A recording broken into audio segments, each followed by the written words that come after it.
Hi, I'm Sunetra Chaudhary, National Political Editor of the Hindustan Times. And many people are talking about the fact that Mamata Banerjee winning Bengal but losing Nandigram is perhaps a loss of face, is a moral defeat. But could it perhaps be a good thing? Could it be especially good for the people of Bengal? I'll talk about that in just a bit. First of all, let's just see how the Trinamool Congress and strategists won Bengal. Now, first of all, one of the things that BJP and in Gujarat used to talk about a lot is Gujarati Asmita or Gujarati Pride.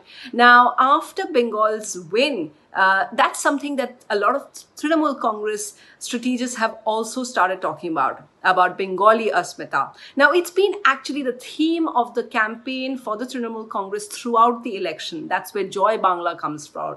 That's where Bangla Nijer Meke Chai. Bengal wants its own daughter. These are all themes of Bengal pride that the Trinamool has been talking about. They've looked at how Prime Minister Modi, as Amit Shah, Home Minister, they've all come down to Bengal. They've all been campaigning here extensively for the last few months.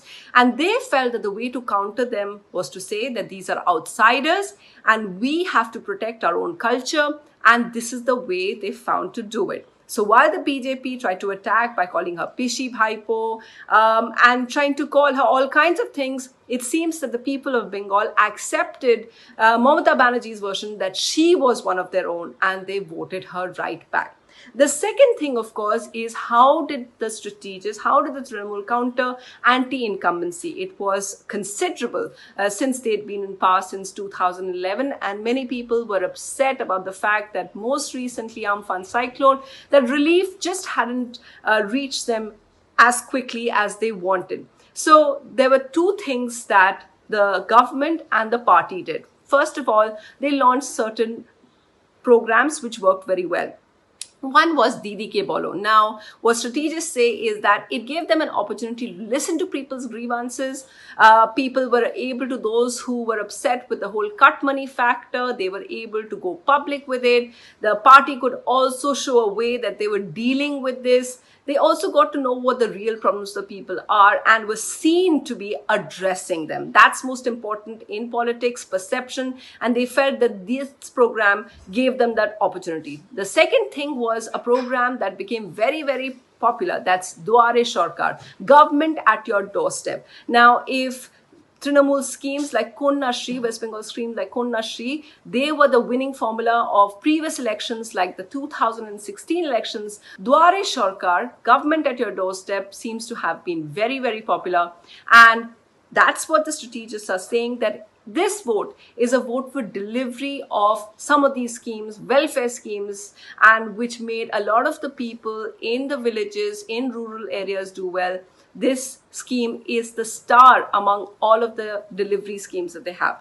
But however many schemes you have, however much messaging you have, you can't really get rid of complete anti-incumbency. So there was another factor and another strategy that the Trinamool Congress employed in order to tackle anti-incumbency. They just got rid of a lot of the baggage. Now, when they announced their candidates, they dropped 27 sitting MLAs. Now, among these were some ministers as well. They dropped Finance Minister Amit Mitra. They dropped Purnendu Basu, who's a state technical education minister. They also dropped Manish Gupta, the former state power minister. So they dropped all of these people. A lot of the people were very upset. Some joined the BJP, but when it comes to it, the Trinamool Congress said it worked for them. Dropping more than 10% of their ministers ensured that they got rid of their baggage and had brought in newer people, more popular people who were fresh faces, had more appeal, like Cricketer Manoj Tiwari and other actors and popular stars, which helped them have a younger, fresher approach for the 2021 elections.